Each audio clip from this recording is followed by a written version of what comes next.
So here, UIA TV, we are live. We forgot to turn on the live stuff, man. We were here having fun talking, and I got Matt Nuccio here, and we have a guest on here. Our usual host is Chris Guerrero. He is not here. He is busy filling orders from his Shark Tank debut, and he's killing it out there. So we'll get some information from him next time we talk to him. Hey, Matt, what's going on, my friend? Toilets right now. Yeah, he's doing testing. He tests each one of them, I think, right? Well, Matt, I'm glad you got to fill in. I know that you're a big fan of doing more intricate invention product type things and the shorter versions, but we got a good guest on. It's going to be a great show today. I guess I can go ahead and bring him on, talk a little bit about him. Mr. Kool from Kool Marketing. What's happening, my friend? Kelvin Joseph. All good. Living the dream. I'm strong. I'm resilient. I'm ready for more. Let's do this. Who's listening out there? Let's go. Yeah, I'm man. ready. Well, I know you were just having lunch. You were all pissed off when you jumped on. You said, what the heck are we going to do here? What's going on, right? Yeah. He's got a heartburn right now. We made him look. This is terrible. Poor guy. You guys got to get me now before I have like the full lull and I have to be falling asleep. But I'm energized right now and I'm ready to go. Yeah. And I think we got some inventors out there that probably need to turn their idea into a business. Yeah. So let's get into it. Absolutely. Yeah. I'm always one for that. There's too many inventors who feel that the licensing road is the true solution. And every day I feel like more and more bringing it to market yourself is the better way. It's the future. And marketing is the key to getting it in front of people, for sure. No, there's no doubt about it. We get a lot of inventors that are out there and they're trying different things. They're all over the place. And Kelvin, they kind of get frustrated and they give up. I mean, what's a better way for them to just move forward and do the right thing? Well, the interesting thing is that I do want to acknowledge all the inventors out there and let you know that, you deserve your success. And sometimes it doesn't seem like you're winning, but the reality is happiness is success and you get to define it. So your invention becoming this multi-billion-dollar idea, hey, listen, like there's billionaires that can't even stay married. Like, I mean, you got to understand that you got to set the standard of what success is. And sometimes being super duper happy doing what you're doing doesn't mean you have to be super rich doing it too. So, even though that's nice. It would be nice. Yeah. Moderate rich is fine.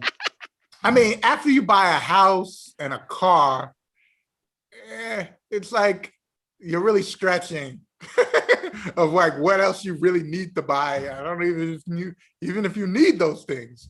As long as you have enough spats to supersize your order, you're fine. Yeah, at least, right?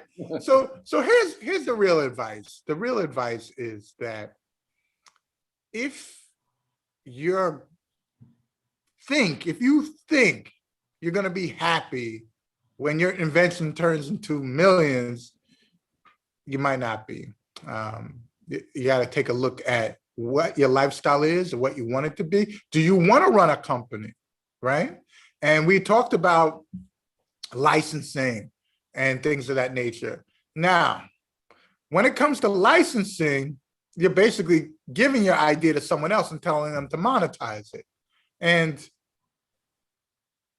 that's kind of like giving away your idea to someone and allowing them to monetize it. That's exactly what you're doing. So you might not like that either. So the key thing before you do anything is to understand, what do you actually want? Would it be better served for you to bring all your intelligence and ideation to a company and have them pay you a lot of money for your ideas? And just work for a company that values those kind of ideas and just create things for them and get a big check on a regular basis? That's an option.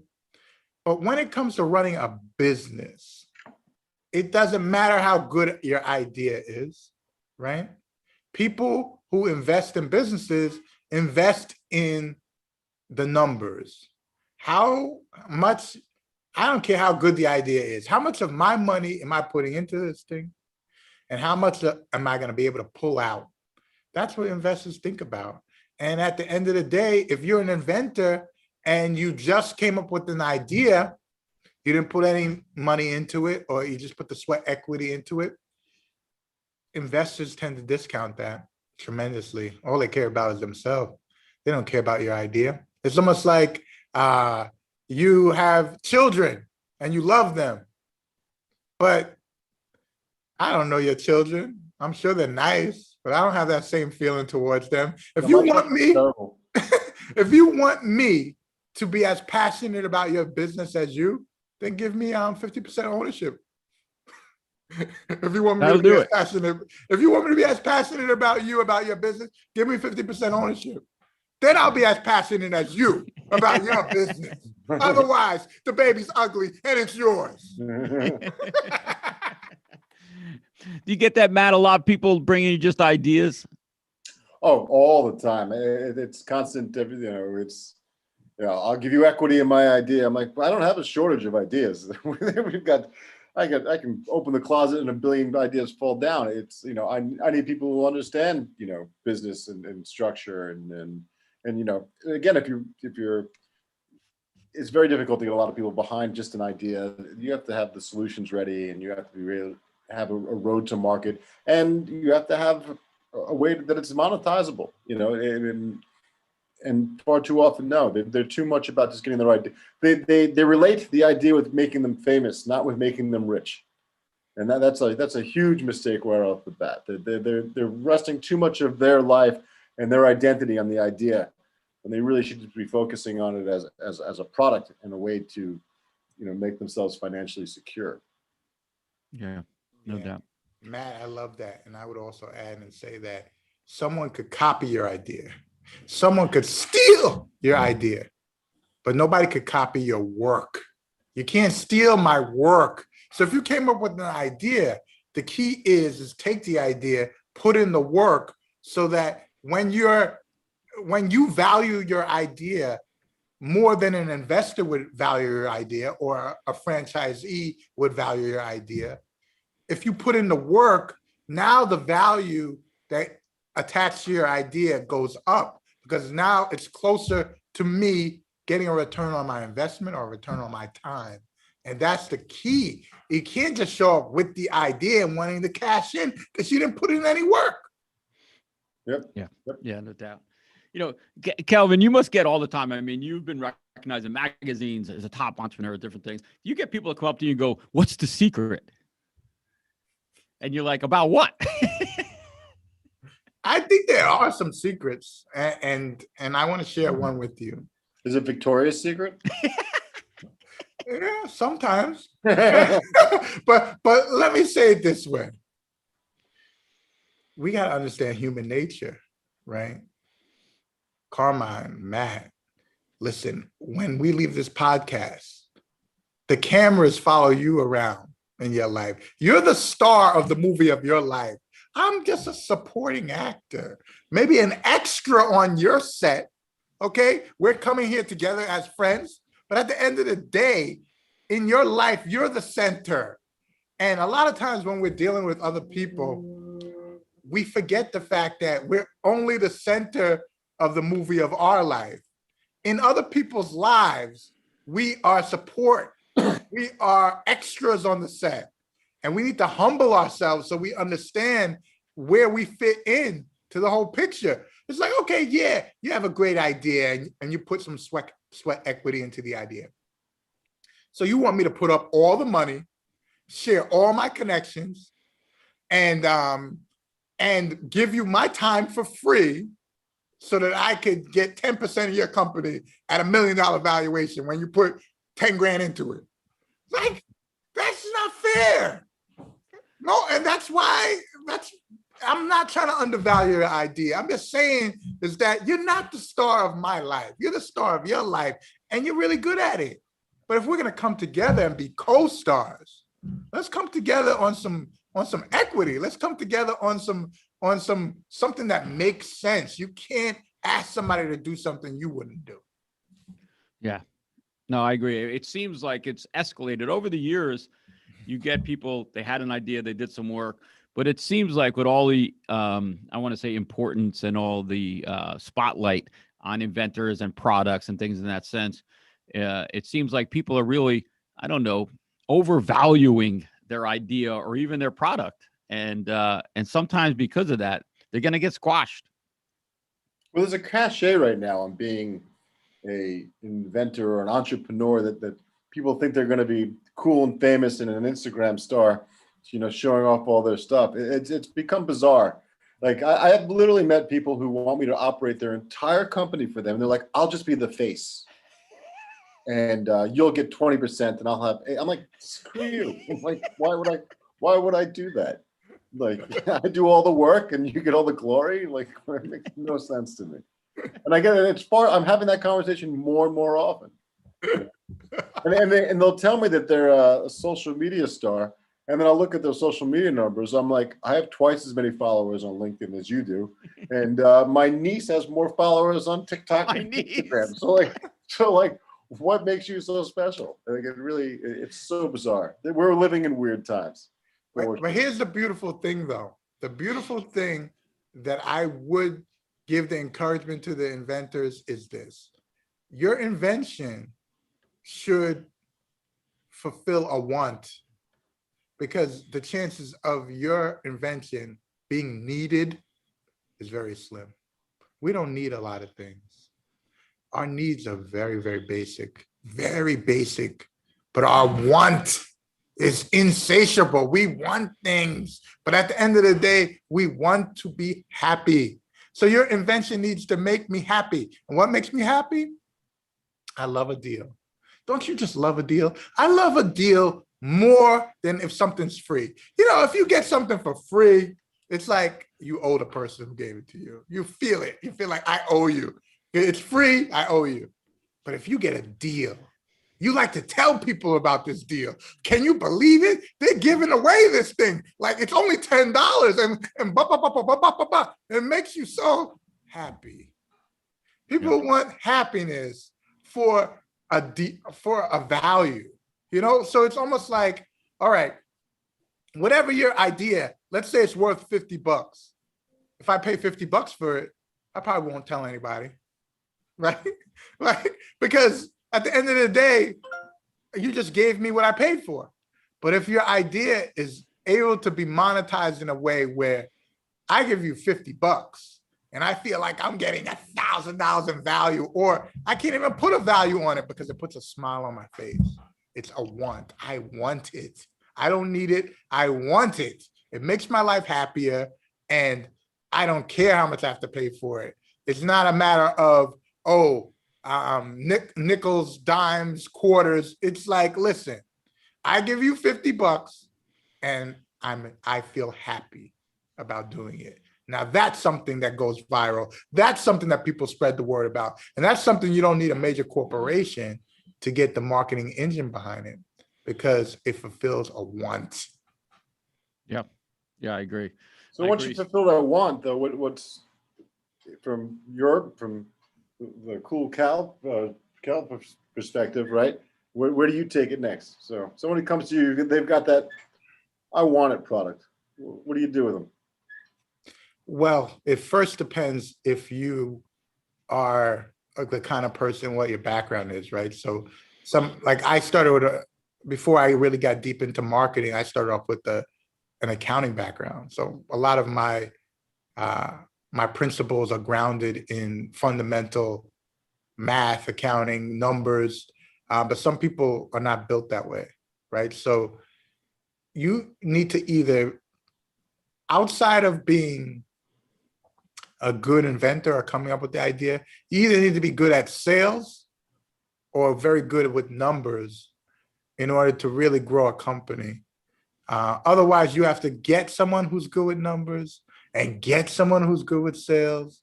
And you can, but now you're paying people. You have to be able to do something. And the first thing I would do is assess what I'm able to do, what I'm capable of doing, and keep getting better. But when you have an idea, I try to sell one. You have an idea.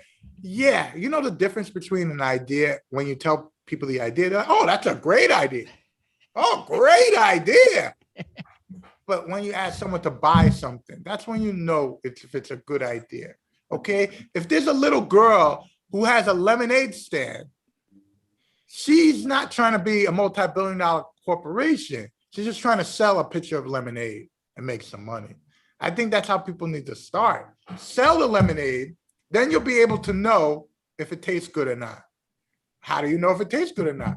Well, people who buy it and willing to pay money for it will tell you if it's really good. Not people in your inner circle. They don't know what's really good. They love you too much. Yeah, no doubt. It's definitely definitely need to talk with your target market about the product, and you don't want to talk to your neighbor, or your grandmother, or something like that, because that it will not help you too much in that sense, especially with the lemonade stand. I mean, the only people that stop are your neighbors. Mm-hmm. This is true. That's why I sell oranges on the freeway. There you, on the freeway. So Matt, tell me some of the things that you're working on, and like. I can't tell you what I'm currently working on because I'm contracted up the wazoo. But we're a product development company, and we primarily do toys. So we work with all the major toy companies: Mattel, Hasbro, Spin Master, downward, down the ladder. Been in business 30-something years, and we've had some big. We've worked on some of the biggest toys of the last 20-25 years or so.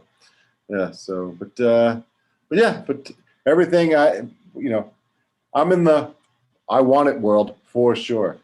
Yeah, I think mommy, I want it. That's where I'm at. And I think that's a good business. And the fact that you're talking 25 years, I mean, the proof is in the pudding. And I think I want to ask you, when it comes to toys, how do you stay relevant for 25 years with something that it seems like very trendy toys? I don't know, just always onward and upward, good perspective. I grew up in this business. I'm toy through and through.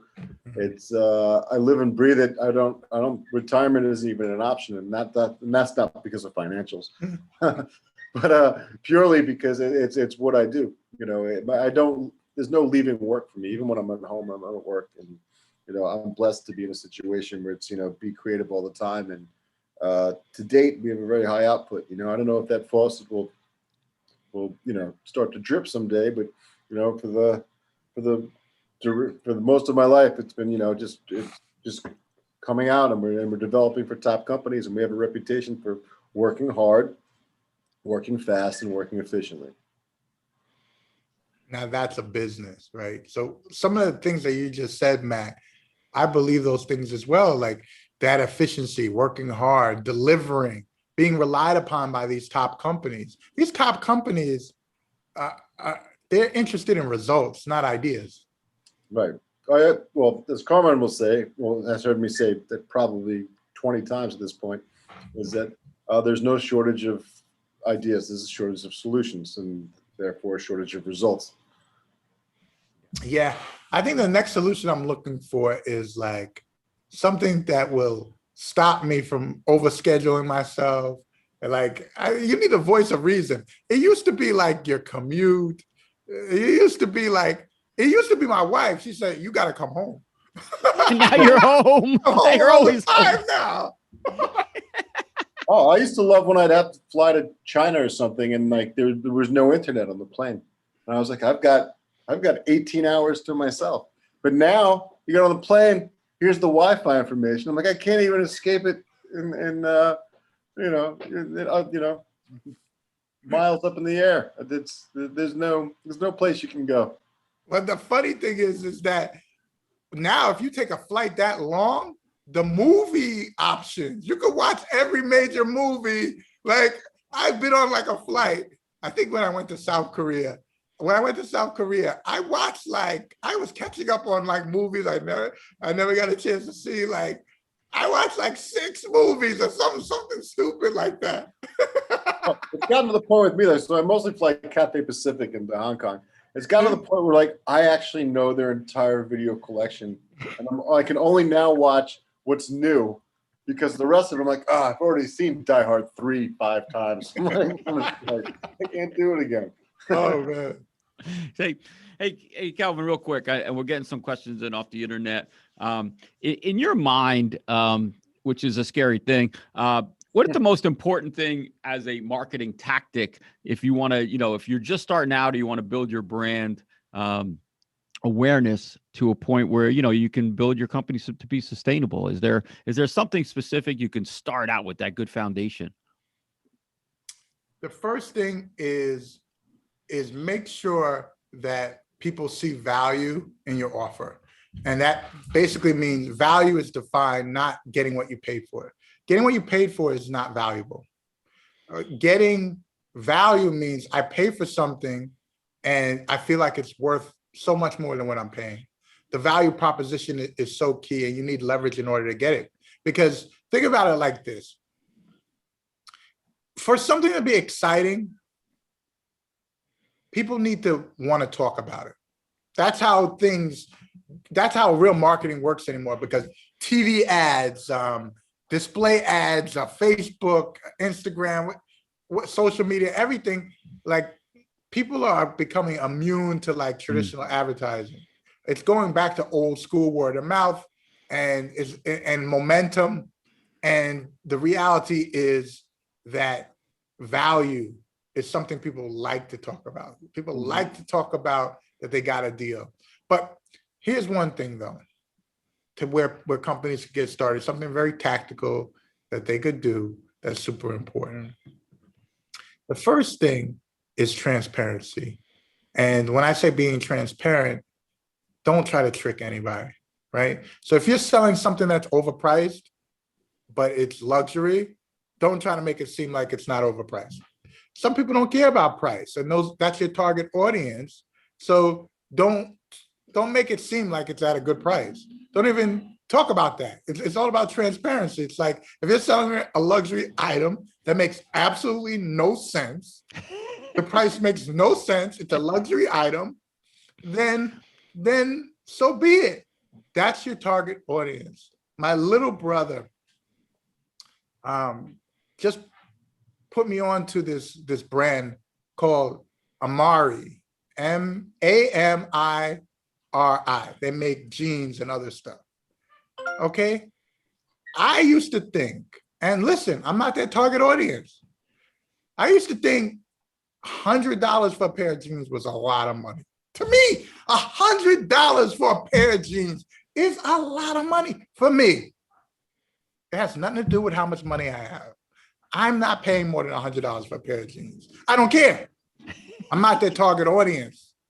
But he is willing to talk about the fact that he paid $1,400 for a pair of jeans. Whoa. That a brand I never heard of, but they have a cult following. Amari, their jeans are $1,400. $1,400. And people they sell out immediately. We don't know about them. You know why we don't know about them? Because they're not wasting their marketing dollars on us. I would just take them immediately, cut them into Daisy Dukes. Don't waste your marketing money on trying to convince people of things. Find a target audience that believes what you believe and believes in the value of your product. And my little brother wants to buy $1,400 jeans. That'll never be me. I don't care how good your marketing is. There's nothing they can say. If they even give me the jeans, I probably wouldn't wear them because it's just not me. Woo. But so I'm sure, let's go the other. Wasting your marketing trying to convince people of things. Just help people get what they want. Don't convince them of anything. But how do you identify what that mark is? That's the question. So what's the difference between that, or would I find you in a Ross store buying the jeans that with one leg shorter than the other?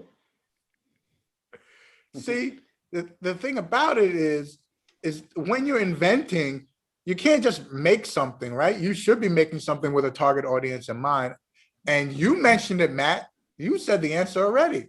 Companies are not looking for ideas, they're looking for solutions. So if you have a solution, you should have a target audience for the solution already. If you're doing it the wrong way, you're coming up with the idea and then looking for someone to match up with the idea, you're already messed up. You start with the problem and then solve the problem or enhance or make the thing better, and you should already have a target audience. This is true. Hey, real quick. First off, I didn't even know they had jeans with $1,400. Is there ways to build up your brand awareness or build up your company over the social media platforms at a low budget? Listen, if you want to go viral, you're gonna get sick because it'll make you sick trying to go viral. Let me tell you, forget it. You need to be consistent and reliable. And it probably takes a minimum of 2 years to build a brand. So a lot of people want to just have a brand. It takes at least 2 years. Sometimes it takes 10 years to become an overnight success. Nobody heard of you. You haven't heard of this company who makes these $1,400 jeans, but they can't keep them in stock. And they don't care if you haven't heard of them because you're never going to buy. You don't need everybody to buy your stuff. You don't need, listen, if you have a loyal following, you don't need 1 million loyal followers. Imagine if you had 1,000 loyal people that would buy your stuff, or 10,000. That's amazing. Listen, for Kool marketing, I don't even want to have more than 5 or 6 clients at a time. Wow. So if I have 42,000 people following everything I'm saying on LinkedIn, I don't need them to become a client. I just want to help them. I only need like 5, 6 clients. That's it. I don't need it. Yeah. But if you build your business, if you build a business where you need 1 million people to agree with you, well, it's a little bit harder. Yeah. You can't do that on a budget. If I need 5 or 6 clients for Kool marketing, I get good friends like Chris Carmine, Matt, invite me on your show. Who knows? Someone might be listening. And if they're not, I don't care. I don't need it. I'm making friends before I need anything. That's the point. That's the point. If you're so needy, I want, nobody is interested in what you need and want. Yeah. You got to flip the perspective and go back to what I said earlier, that you're the star of the movie of your life, but I'm the star of the movie of my life. When we leave this podcast, the cameras follow me around. So when you're trying to get my money, you need to change and check your ego at the door and come with some humility and come into my world and be a support. Be an extra on my set. Don't come to my world and become the star. Well, I mean, I'd see myself as a character actor, so I might steal a scene or two. You just did. You just did. He is a character. Hey, Kelvin, who is like your target client? Well, the reality is that I have two clients that I help, really big companies and really small companies. So we're all in a relationship business. So what I like to do is connect C-level executives to each other at Fortune 500 companies. I do that in various ways. A lot kind of like how you're doing here. I have now a series called A Modern Revenue Leader, where I have the head of sales or a chief revenue officer or CEO of Fortune 1000 companies coming together and just sharing their ideas. This is attracting a lot of people because think about it. If the rainmakers at the biggest companies in the world just come and share their ideas, then other people will want to hear that. And it's attracting, and then I'm grouping them together, introducing them to each other. That's very, very cool. But that whole idea came up because of my client Thought Exchange, who has a crowdsourcing technology that they wanted to get in front of who? Chief revenue officers, CEOs of Fortune 1000 companies. So we created something where when they come and to the event, the technology is there and they get to use the technology. So they're almost getting a live demo at the event. But that's an example of how I reverse engineered what the client needed and created a whole event series in order to get them and attract customers instead of chasing them. Mhm. But then I also do I'm getting back to, as the world has opened back up, my core business has been sports marketing, where I show up with Tom Brady in Tampa Bay, and all of a sudden, all of the decision makers in the area want to be there. Or I go to LA and I show up with Magic Johnson. So that's a part of it too, but that's very expensive. Big companies do those things. But now can we talk a bit more? Because I feel like the audience would want to know, Yeah. more about the celebrities, and how you utilize them and work with them. Yeah. Well, I've done over $250 million in celebrity events and endorsements and things of that nature, where I've stuffed $250 million into the pockets of celebrities. They often answer my call because I have a check ready. It's not because I'm charming or things of that nature. But where I do provide a lot of value is with the corporations, figuring out how they can monetize and get a return on their investment. Because for every corporation, it doesn't make sense to invest. You see the investment deals and things of that nature that people are signing.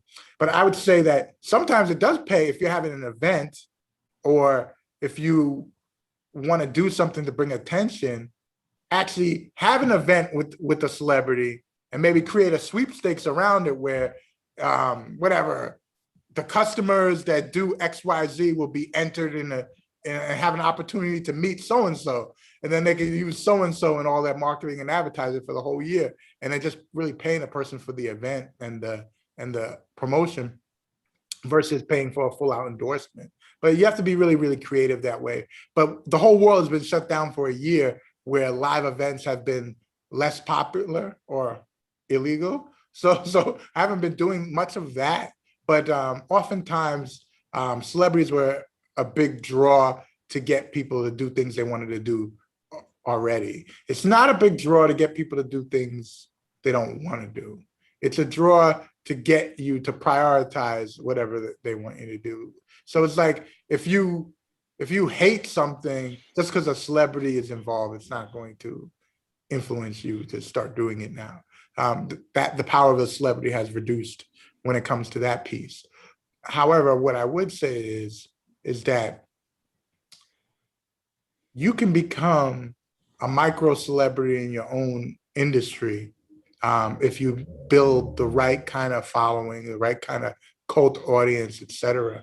So oftentimes, let's say someone is very, very, they have a niche, they could become the celebrity in their niche. Like for example, think of people who are famous on LinkedIn and things of that nature, like a Gary Vee, he has a very loyal following, right? And he has more of a following than most celebrities have, right? But then there's other people, like, who is the Gary Vee of insurance? Who's the Gary Vee of, you could be in your own little world. Matt's the king of the toilet paper industry. Exactly. And Matt, you've been doing toys for 25 years. You could be. Matt is a celebrity in the toy biz. Yeah, you could be the boss of whatever niche that you have. I recommend that tremendously. But for small companies, a lot of times they can't afford to have someone like me work for them full time. So they might come in, I might help them with a little strategy, get their marketing strategy on one sheet of paper. Then I might help them with a few introductions to people I know. And then I also help them, teach them how to build their brand on, let's say, a LinkedIn. So those are little things I do for smaller companies. Bigger companies don't need that from me. Bigger companies basically want me to connect them with C-level executives and possibly do events for them, either virtual or live. So I haven't had much success with companies in the middle. Mm-hmm. Only very small companies and very big companies. However, I'm good. It does make sense. I find that people always ask me, like, Matt, like, why would why would a Hasbro hire me when they're a multi-billion-dollar company that makes their own movies? But they do, and I find like those large companies, they're part of what makes them grow is they're always looking for outside talent and how to get, information that's not trapped within their walls into their building, so they'll seek out the outside talent and bring it in. So kudos to you for getting those companies to open their doors to you. That's cool. That's cool. Yeah. Hey, Kelvin, real quick. And this may just off the wall, but it seems like, when celebrities or sports stars show up to some of these parties, it seems like they're having fun. Like they like going there. Is it where they're just being paid, or they really enjoy meeting their fans and stuff? I think they do enjoy it. I really do. And think of your life. Like, we don't always get to do everything that we enjoy. And we don't always get to get paid for that as well. Sometimes the fans can be overwhelming. I'm a Knicks fan, and I admit that we're obnoxious, but we don't care, right? We're loving it. People wish they could be as glorious as how we are. Like some teams, like they would get a team like the Knicks, and they're saying they're mediocre. I don't care. They wouldn't be interested, but we care. Into it, right? And no one can take that away from us, right? So it's like, and I think that is special and very, very unique to have those kind of fans. So to answer your question directly, it's like to be around people who love you and respect you often feels good. People seem to be enjoying themselves. But at the end of the day, when you have a family and you're really busy, just, doing things that are just for your enjoyment is not how we're really wired, right? Mm-hmm. So we're doing things we have to do, not necessarily all entertainment and all enjoyment. And that's why if a celebrity is making $50 million a year, you'll be surprised what they say no to, because their time is so important to me. I won't name the celebrity, but there's a celebrity that loves golf, loves golf. And that's what he does for fun. And I think he probably makes about 80 million last year. Let's just say he plays for the Golden State Warriors. We're getting closer here. But I asked him to play some golf with some people for $350K. He was like, nah. But like, you love golf. Yeah, but you want me to play golf here with these people at this time? The time is too valuable. Wow. Like, but I'm not saying that these people don't want money. It's just, they want to be happy just like you. And if they got to tell their wife that they have to fly across country to play golf, I don't even know if they're allowed to do it. You ever go to your wife and ask her to do something? Like, you feel like, I'm a grown man, I can do whatever I want. Yeah, you can do whatever you want. There's consequences.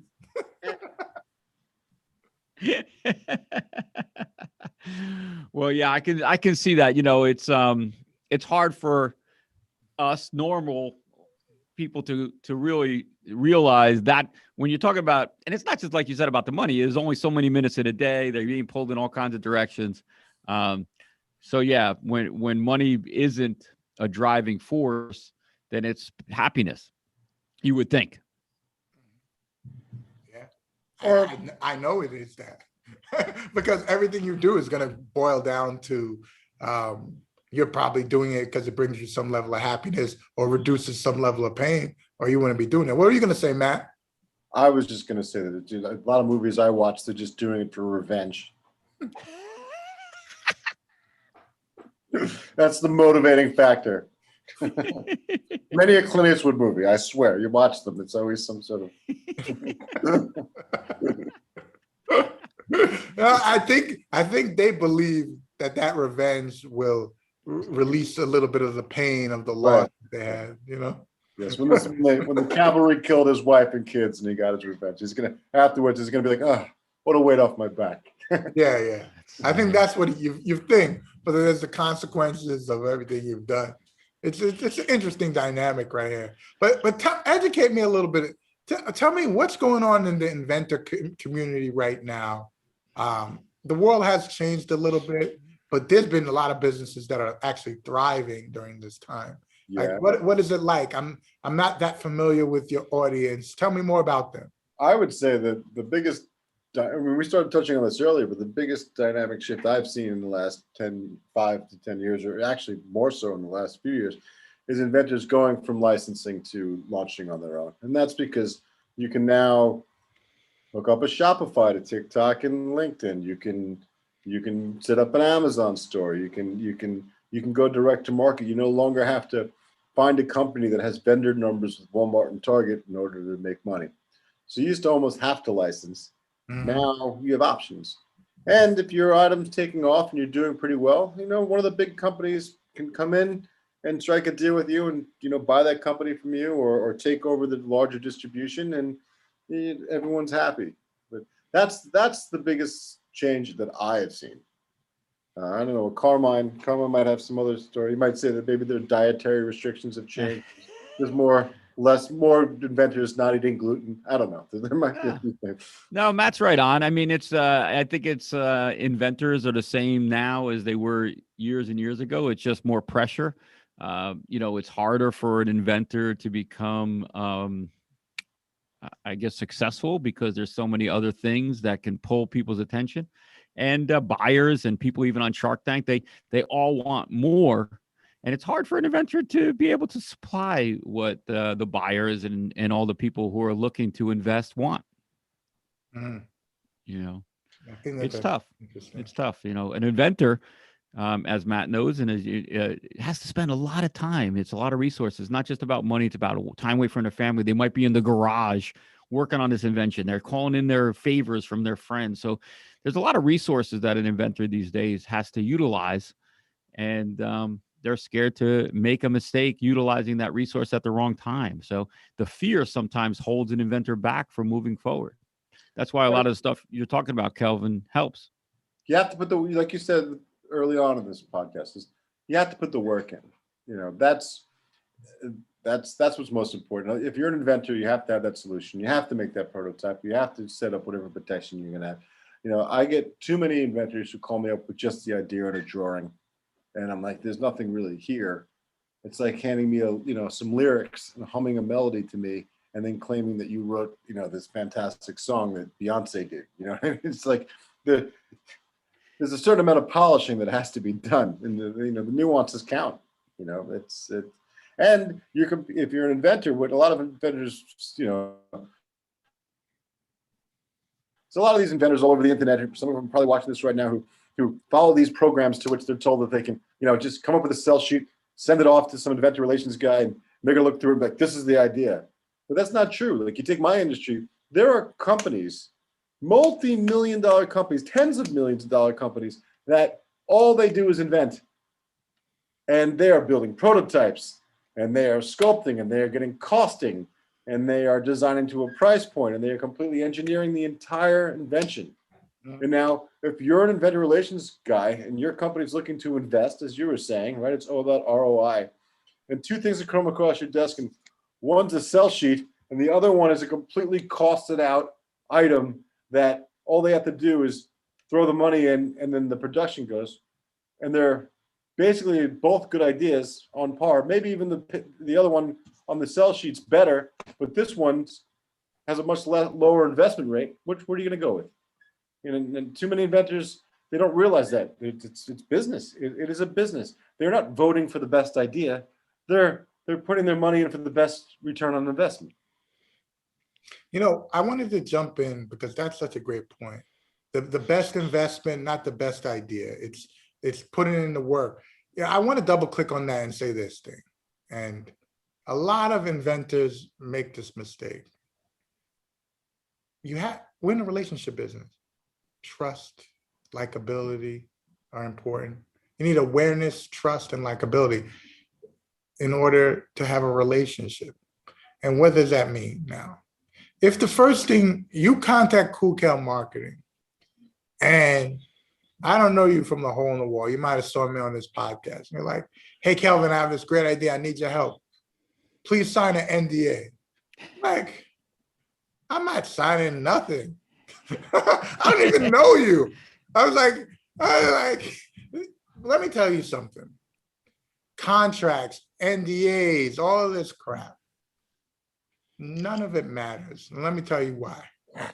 A contract is only enforceable in court. An NDA is only enforceable in court. It's just a piece of paper. You got to build relationships, build trust with people.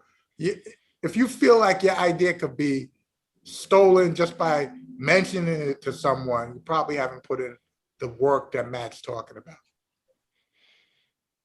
Yeah. This is so true. Very true. Not everyone's going to be as passionate about your idea as you. No one is. There it is. No one. Not even Matt. Actually, whoever's the sales guy, if the numbers start shooting through the roof, he'll be as passionate, but then he'll forget about it once it's over. And you're still left with the emotional baggage of whether it's successful or a failure. Everyone else will move on. Mm-hmm. And then if we mentioned Chris and Shark Tank, one of the reasons why people go on Shark Tank is because, and you've heard the sharks say it all the time. They say like, so you want me to work for you, right? Because they say, oh, all I need you to do is give me the money and share all your connections with me. And like, that's not the most compelling thing. That's not why people usually invest. Usually if you see the biggest valuations and the biggest investments, or even on that show, it's people who already got the thing going. They got some sales. Isn't that the first question they ask you? What are your sales? That's right. How many have you sold? When they say we have no sales, they're like,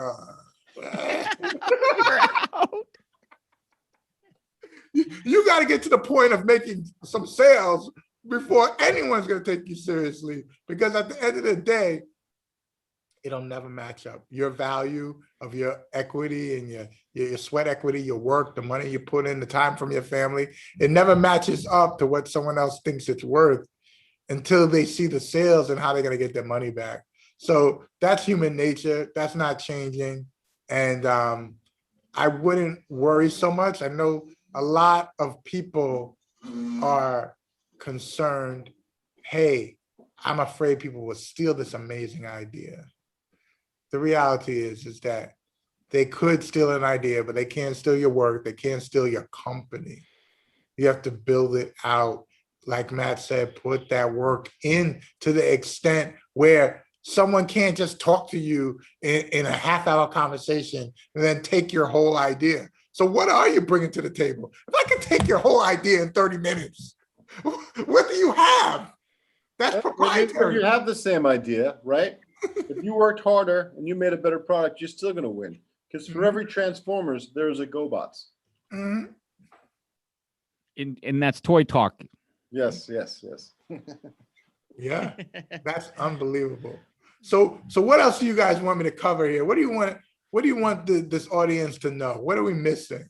Well, we only got a couple minutes left. A little bit about focus groups. Do you think people should use focus groups when they're first starting out, or even during their business, or should they use them all the time, even as they're growing? Or should we have a focus group to figure this out right now? Yeah. I'm focusing right now. I would say, first thing I would say is, I don't know. What I do know, though, is that the biggest indication that something is working is the sales. And that's the only indication that most people care about is the sales. The sales is my focus group. And if I can't sell it to my target audience, what other people say about it is irrelevant. Numbers are important, right? I don't know. I just don't know how you could run a business and make other things important than the sales. And let's talking like I'm a recovering accountant. You know what I'm saying? It took me a while to think differently. I had a disdain for salespeople and marketers. I think they were full of crap. And very often so, we are full of crap. I admit it. But here's the part that is true. This whole world is based on not substance, right? It's based on feelings. How you make people feel, how they feel is what motivates them to do something. It's not based upon anything else. So the salespeople that I used to think were a bunch of crap, well, they were spending a lot of time eating dinners with people and having drinks and making friends before they needed anything, where I was just trying to bang numbers at people, which nobody even wants to talk about. So it's just a way of understanding that if you can't sell, you don't have a business if you don't have any sales. Yeah. Nothing happens until somebody sells something. No saying. This is true. All right. Well, Kelvin, let us know, or let the audience know best way to get in touch with you if they want to call you up or send you an email or get in touch with you. I'm not on any other social media except LinkedIn. So you got to find me on LinkedIn. I'm a businessman. You're not going to see me in shorts. TikTok. You might see me barbecuing, but I always will give you a business angle. I just give away the information I'm sharing here. I just give away information. I have a philosophy that if I help thousands of people, that the 2, 3, 4 clients that I need will always be there. The universe will provide. Yeah. So that's what I'm about. I want to help as much as I can. Follow me on LinkedIn, or you could go to koolkel.com, all K's, Kelvin Joseph, all of that stuff. And just living the dream, man. Allow your humility to exceed your great ability. And understand I can't even connect with Kelvin because he's got so many followers. I can only follow him. Well, what I could do is delete somebody and add you. Please, Send a connection. I'll delete somebody. I'll delete somebody and add you. You know what? Delete Chris. He didn't show up for this thing today. It's like that's it. That's what we get. Yeah, let's delete Chris. That's a good idea. Everybody who's listening, delete Chris. Yeah, that's what I'll do. But yeah, do it. Awesome, Kelvin. Well, thank you so much for jumping on. Just so great, just having a conversation with you. Always fun and great information for not only our inventors, but business in general, which is super important to continue as your invention and business grows. So appreciate you jumping on today, man. And leave the line open if we ever have some questions. We'd love to have you come back. All good. I'm happy to help. And this is 100% cool. And we're just warming up. So at the end of the day, just keep doing your thing. You guys look like happy guys. Just keep spreading that love. I love what you guys are doing with this show. And hey, just keep moving forward. Thanks. Thank you, my friend. All right. All right, all you listeners out there, thank you so much for listening in today. Going out to UIAUSA.org. If you are not the United Inventors Association member, it's free, so there's no excuse not to be a member. Check us out, UIA TV on YouTube. Make sure you subscribe. For Mr. Kelvin Joseph, for Matt Nuccio and myself, Carmen Niska, we thank you for listening, and we will catch you next time on UIA TV. You all take care.